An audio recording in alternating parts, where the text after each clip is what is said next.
से 4 flights Jaipur divert हुई थी। 2 फ्लाइट्स अभी भी जयपुर एयरपोर्ट पर मौजूद है। इंडिगो की बेंगलुरु से चंडीगढ़ की फ्लाइट 6E6385, इंडिगो की अहमदाबाद से चंडीगढ़ फ्लाइट 6E6506, इंडिगो की हैदराबाद से चंडीगढ़ फ्लाइट 6E6252 वापस हुई है। हैदराबाद रवाना तीनों फ्लाइट के चंडीगढ़ जाने वाले यात्री जयपुर उतारे गए हैं।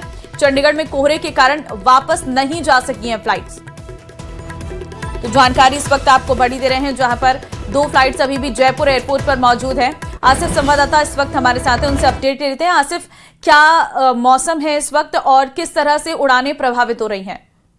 देखिए ममता, ये कोहरे के चलते न उत्तर भारत के लगभग सभी एयरपोर्ट इस समय प्रभावित है।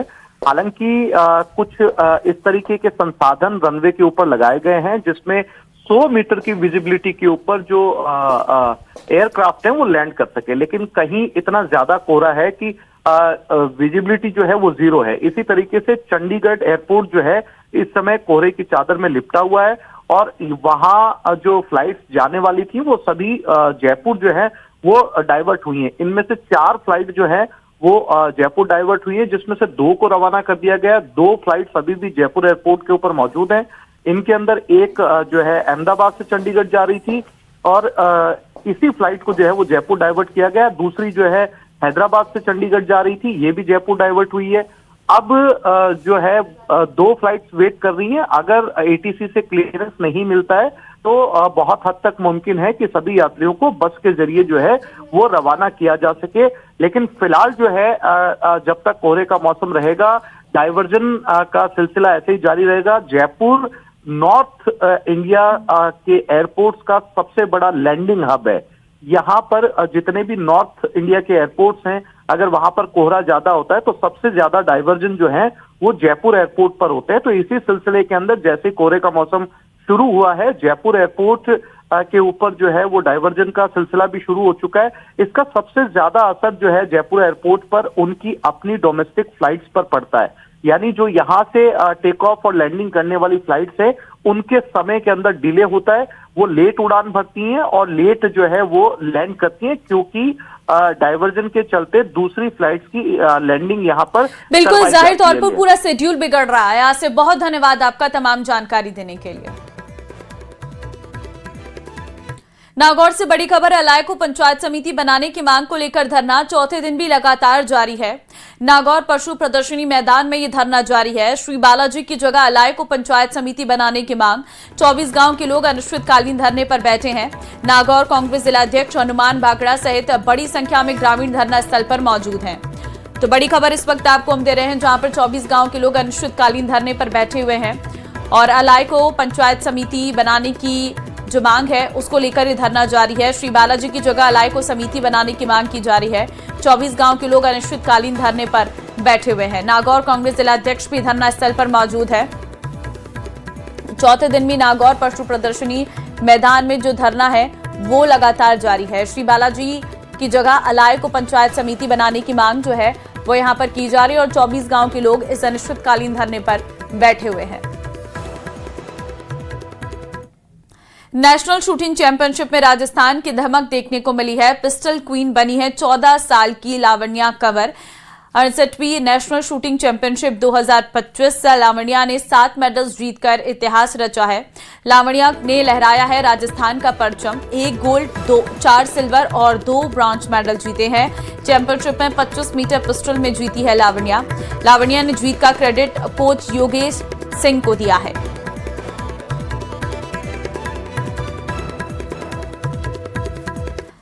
जनसंख्या नियंत्रण और सनातन बोर्ड के गठन जैसे मुद्दों को लेकर स्वर देने वाले विख्यात कथाकार देवकीनंदन ठाकुर पिंक सिटी में चल रही कथा के नियम लेकर सुर्खियों में बने हुए हैं। क्या है वजह, इस रिपोर्ट में देखिए।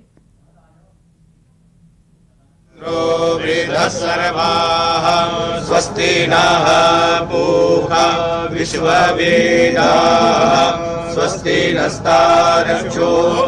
कथा में नो तिलक नो एंट्री के नियम से बवाल।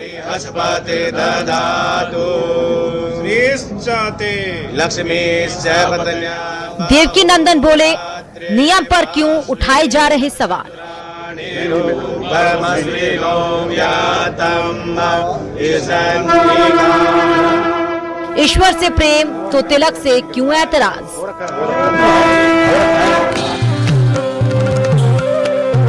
बेशक तिलक सनातन परंपरा का प्रतीक है, लेकिन क्या किसी धार्मिक आयोजन में इसे अनिवार्य कर देना चाहिए?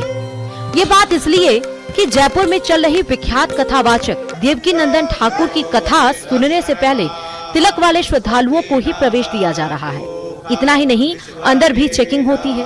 अगर किसी के ललाट पर तिलक नहीं मिलता तो उसे दोबारा लगाया जाता है।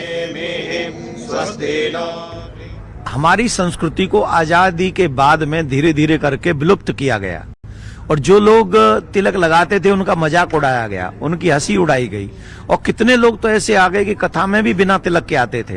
तो ये कैसे संभव हुआ? हम लोग अपनी संस्कृति का अनादर कैसे कर सकते हैं? हम उस देश में रह रहे हैं जिस देश में हम लोग राम कृष्ण की पूजा करते हैं, शिव की पूजा करते हैं और बिना तिलक के। हमारे शास्त्र कहते हैं अगर बिना तिलक के आप कोई भी सत्कर्म करेंगे तो उस मनुष्य को उस पूजा का फल ही नहीं मिलेगा। तो पहले तो तिलक लगाते हैं लोग, ब्राह्मण देवता पहले तिलक लगाएंगे। तो तिलक इसलिए क्योंकि आप कथा में बैठे हैं तो आपको कथा का फल भी मिले और विधर्मी इस कथा से दूर भी रहे। कथावाचक देवकीनंदन ठाकुर ने बांग्लादेश और पाकिस्तान में हिंदुओं पर हो रहे अत्याचारों को लेकर कड़ा बयान दिया। उन्होंने सनातनियों से बांग्लादेशियों को काम पर न रखने की अपील की। इसमें हिंदुओं पे जो हो रहा है पाकिस्तान में हो चुका है, अफगानिस्तान में हो चुका है, अब सनातनियों को रिएक्ट करना ही पड़ेगा, नहीं तो ये चीज हमारे घर तक पहुंच जाएगी। तो इसके लिए बहुत जरूरी है कि तुरंत आज की आज ही प्रत्येक बांग्लादेशी को अपने घर से, अपनी कंपनी से, अपने दुकान से, अपने मकान से, जहां भी वो है उसे तुरंत बेदखल करें, उसे कोई काम नहीं देना है। इतना ही नहीं, देवकीनंदन ठाकुर ने कथा पंडाल में भारत माता की जय और बांग्लादेश हाय हाय के नारे भी लगवाए। जोर से बोलेंगे भारत माता की, भारत माता की, भारत माता की, बांग्लादेश हाय हाय।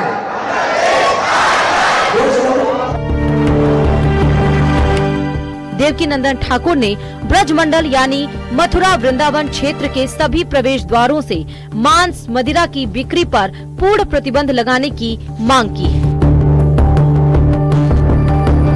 ये कहा था जो राजस्थान के एंट्री पॉइंट हैं, जो ब्रज में डायरेक्ट एंटर होते हैं, कई पॉइंट ऐसे हैं, चाहे वो कामा से लेके नंदगाम की तरफ हो, चाहे भरतपुर से लेके मथुरा की तरफ हो, कई पॉइंट ऐसे हैं जो राजस्थान से डायरेक्ट कनेक्ट होते हैं ब्रज से। तो उनको कम से कम 5-7 किलोमीटर पहले से वो एंट्री पॉइंट जो हैं वो अगर मांस और मदिरा से मुक्त हो जाएंगे तो कोई भी व्यक्ति जब भगवान के दर्शन करने जाएगा तो उन्हें वो स्वच्छ ब्रज में प्रवेश मिलेगा, मार्ग भी सुंदर होगा और फीलिंग भी उसकी। और कितने भी हमारे दावा किया जा रहा है कि किसी भी कथा पंडाल में तिलक के बिना एंट्री बैन किए जाने का यह पहला मामला है। कथावाचक देवकीनंदन ठाकुर का कहना है कि इसे कतई धार्मिक नजरिए से नहीं देखना चाहिए, न ही इसके कोई सियासी मायने निकालना चाहिए।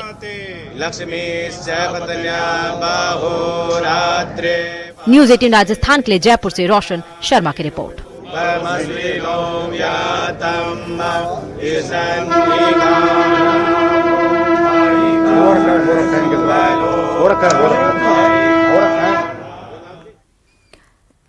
सीकर से बड़ी खबर आ रही है। एक दिन बंद रहेगा खाटू श्याम जी मंदिर। विशेष तिलक श्रृंगार और पूजा के लिए बंद रहेगा मंदिर। 22 दिसंबर को रात 10 बजे बंद होंगे मंदिर के कपाट। 23 दिसंबर शाम 5 बजे तक खुलेगा मंदिर। श्री श्याम मंदिर कमेटी ने इस बाबत सूचना दी है। तो देखिए, एक दिन के लिए मंदिर बंद रहने वाला। मंदिर के कपाट इसलिए बंद रहेंगे क्योंकि इस एक दिन में विशेष रूप से तिलक श्रृंगार और पूजा की जाएगी, जिसके लिए ये मंदिर के कपाट बंद रहने वाले हैं। 22 दिसंबर को रात 10 बजे से कपाट बंद हो जाएंगे मंदिर के और उसके बाद 23 दिसंबर शाम 5 बजे मंदिर खुल जाएगा। तब दर्शनार्थी दर्शन कर सकते हैं। तो एक दिन के लिए खाटू श्याम जी का दरबार बंद रहने वाला है श्रद्धालुओं के लिए, जिसके चलते श्रद्धालुओं को दिक्कतें हो सकती हैं। चित्तौड़गढ़ के मेवाड़ के प्रसिद्ध कृष्णधाम सांवलिया जी मंदिर में भगवान का भंडार खोला गया, जिसके दूसरे चरण की गणना पूरी होने तक 16 करोड़ 83 लाख की राशि दान पात्र से निकाली गई और भंडार खुलते ही पहले दिन 12 करोड़ 10 लाख रुपए की गिनती हुई थी, जिसके अगले दिन दूसरे चरण की गणना में 4 करोड़ 73 लाख की राशि दान पात्र से प्राप्त हुई। भंडार से केवल नोट ही नहीं बल्कि सोने और चांदी के आभूषण भी निकले हैं। फिलहाल नोटों से सोने चांदी के सामान को अलग किया गया है। अभी भी काफी मात्रा में नोटों और चिल्लर की गिनती बाकी है। इसके साथ ही भंडार से निकले सोने और चांदी का वजन किया जाना भी बाकी है।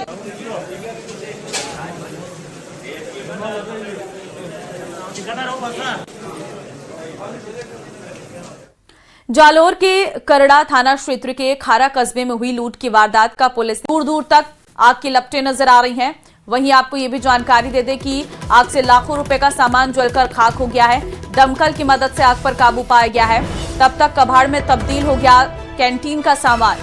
तस्वीरें आपके सामने, आप देखिए दूर दूर तक आपको आग की लपटें नजर आ रही होंगी। ये कैंटीन जहां पर लाखों का सामान जल चुका है। दमकल की गाड़ियां मौके पर पहुंची, आग पर काबू पाया गया, लेकिन तब तक सारा सामान कबाड़ में तब्दील हो चुका था। आग किन कारणों से लगी है इसकी जांच की जा रही है, लेकिन दूर दूर तक ये आग की लपटें नजर आई। फायर ब्रिगेड की टीम मौके पर पहुंची। कड़ी मशक्कत के बाद आग पर काबू पाया गया है। दमकल की मदद से आग पर काबू पाया गया। 7 वंडर चौपाटी की कैंटीन में भीषण आग लगी है। दूर दूर तक जो है आग की लपटें नजर आई हैं। 2 तस्वीरें आपके सामने हैं। कैंटीन के पीछे का ये पूरा परिसर है जहां पर आग लगी है। आग से लाखों के सामान के जलने की खबर भी सामने आई है।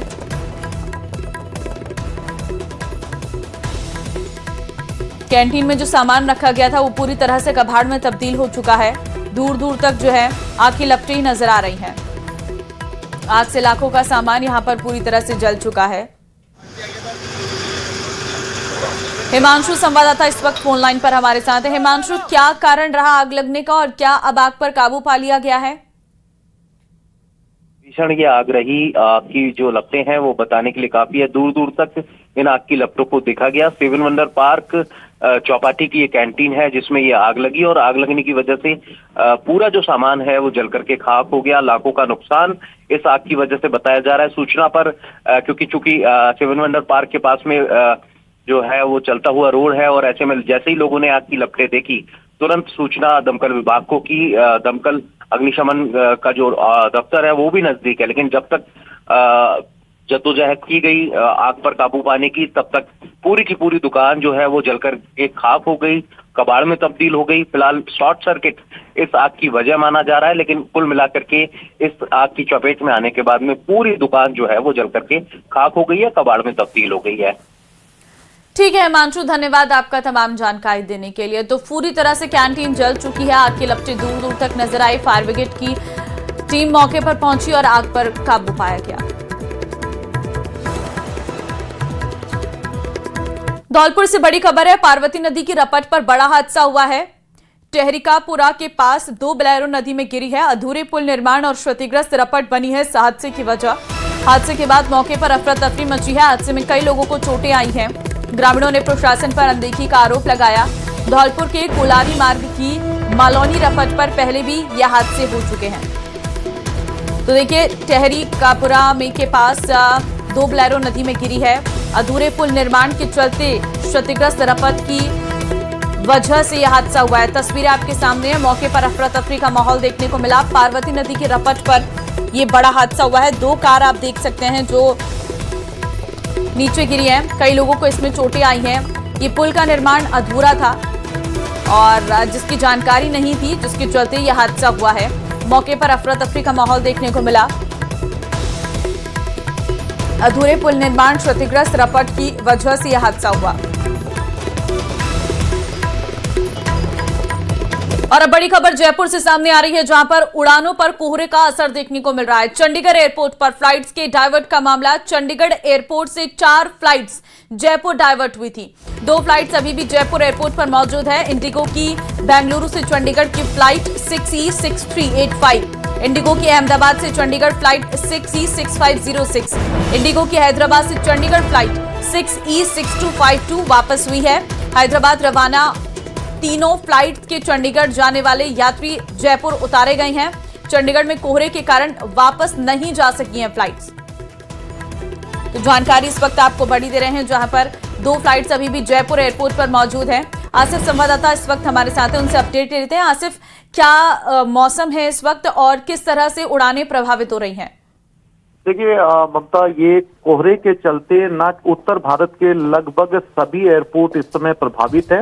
हालांकि कुछ इस तरीके के संसाधन रनवे के ऊपर लगाए गए हैं जिसमें 100 मीटर की विजिबिलिटी के ऊपर जो एयरक्राफ्ट है वो लैंड कर सके, लेकिन कहीं इतना ज्यादा कोहरा है कि विजिबिलिटी जो है वो 0 है। इसी तरीके से चंडीगढ़ एयरपोर्ट जो है इस समय कोहरे की चादर में लिपटा हुआ है और वहां जो फ्लाइट्स जाने वाली थी वो सभी जयपुर जो है वो डाइवर्ट हुई हैं। इनमें से 4 फ्लाइट जो है वो जयपुर डाइवर्ट हुई है, जिसमें से 2 को रवाना कर दिया गया। 2 फ्लाइट्स अभी भी जयपुर एयरपोर्ट के ऊपर मौजूद हैं।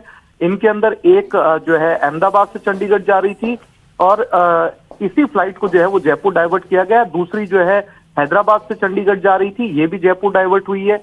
अब जो है 2 फ्लाइट्स वेट कर रही हैं। अगर एटीसी से क्लियरेंस नहीं मिलता है तो बहुत हद तक मुमकिन है कि सभी यात्रियों को बस के जरिए जो है वो रवाना किया जा सके।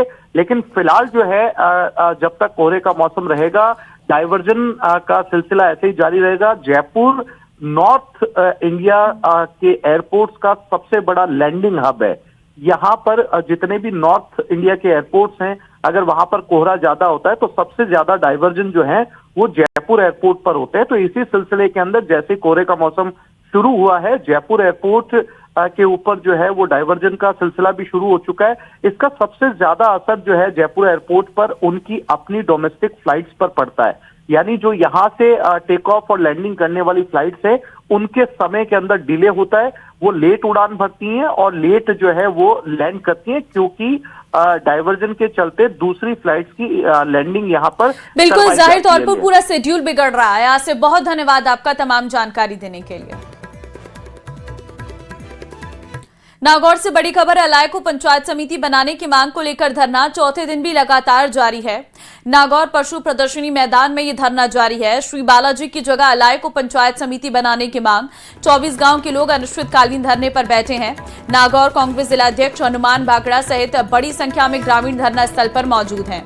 तो बड़ी खबर इस वक्त आपको हम दे रहे हैं, जहां पर 24 गांव के लोग अनिश्चितकालीन धरने पर बैठे हुए हैं और अलाय को पंचायत समिति बनाने की जो मांग है उसको लेकर ये धरना जारी है। श्री बालाजी की जगह अलाय को समिति बनाने की मांग की जा रही है। 24 गांव के लोग अनिश्चितकालीन धरने पर बैठे हुए हैं। नागौर कांग्रेस जिलाध्यक्ष भी धरना स्थल पर मौजूद है। चौथे दिन भी नागौर पशु प्रदर्शनी मैदान में जो धरना है वो लगातार जारी है। श्री बालाजी की जगह अलाय को पंचायत समिति बनाने की मांग जो है वो यहाँ पर की जा रही है और 24 गांव के लोग इस अनिश्चितकालीन धरने पर बैठे हुए हैं। नेशनल शूटिंग चैंपियनशिप में राजस्थान की धमक देखने को मिली है। पिस्टल क्वीन बनी है 14 साल की लावण्या कंवर। 68वीं नेशनल शूटिंग चैंपियनशिप 2025 लावण्या ने 7 मेडल्स जीतकर इतिहास रचा है। लावण्या ने लहराया है राजस्थान का परचम। 1 गोल्ड, 4 सिल्वर और 2 ब्रॉन्ज मेडल जीते हैं। चैंपियनशिप में 25 मीटर पिस्टल में जीती है लावण्या। लावण्या ने जीत का क्रेडिट कोच योगेश सिंह को दिया है।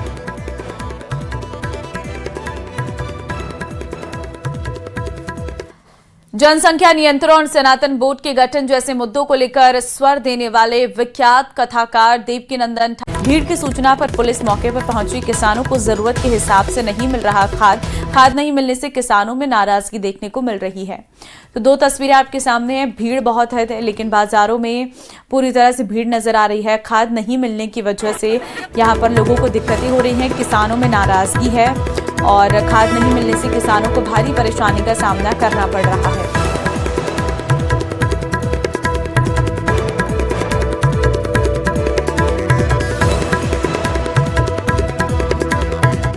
खाद की किल्लत टोंक ज़िले में लगातार बरकरार है। आज देवली रोड पर ये इफ़को बाज़ार है। सबसे पहले आपको यहाँ पर दिखा दूँ, यहाँ सुबह से ही जब खाद आने की जानकारी मिली उसके बाद से यहाँ भीड़ बेहद ज़्यादा हो गई और उस भीड़ को ज़्यादा होने के बाद में उसने दुकान का यानी शटर भी बंद कर दिया और टोकन भी बांटने शुरू नहीं किए।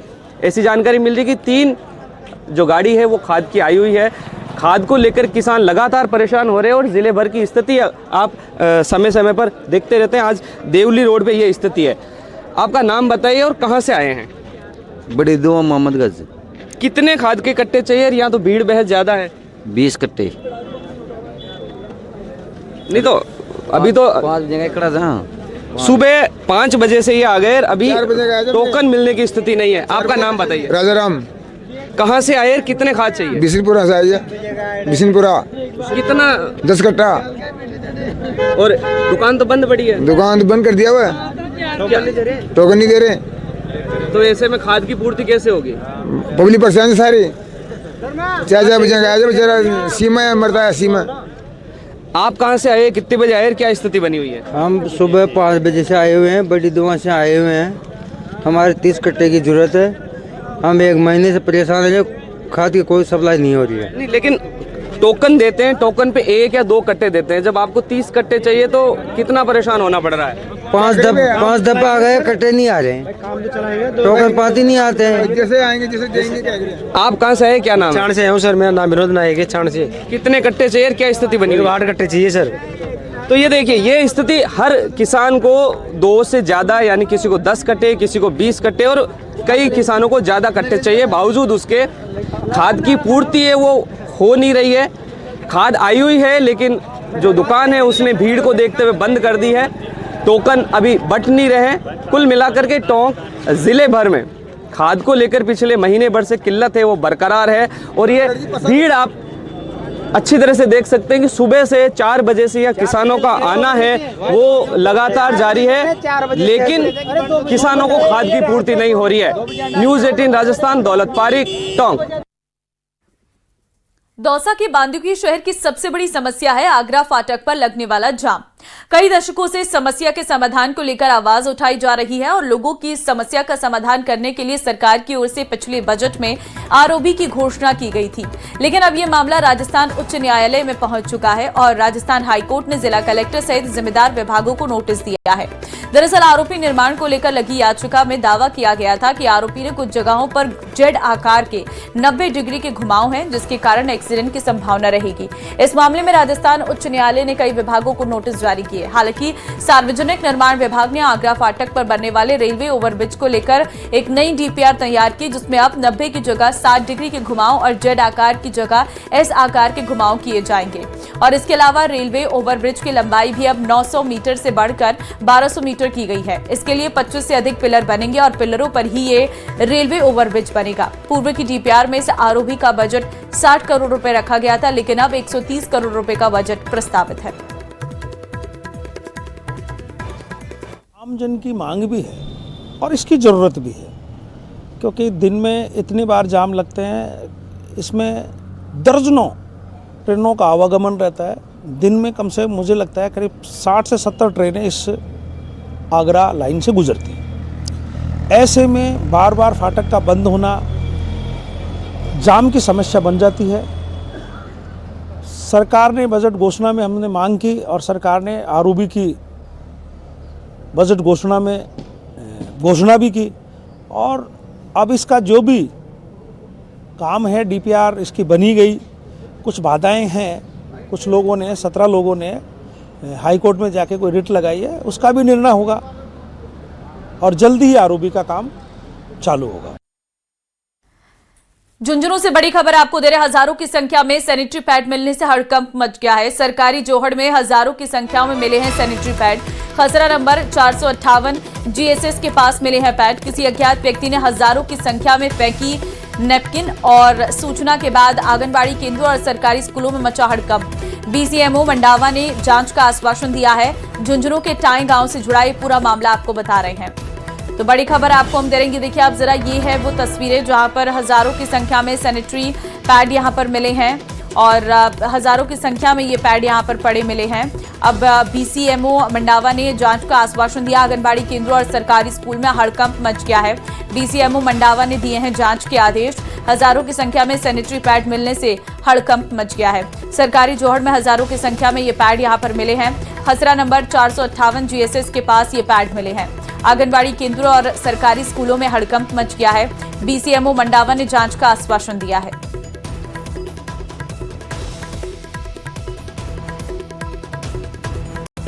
तो इन तस्वीरों के माध्यम से आप देख सकते हैं कि काफी ज्यादा यहां पर सैनिटरी पैड मिले हैं। कृष्ण संवाददाता इस वक्त हमारे साथ फोन लाइन पर हैं। कृष्ण, क्या है ये पूरा मामला? आखिर ये सैनिटरी पैड यहां पर क्यों फेंके गए हैं?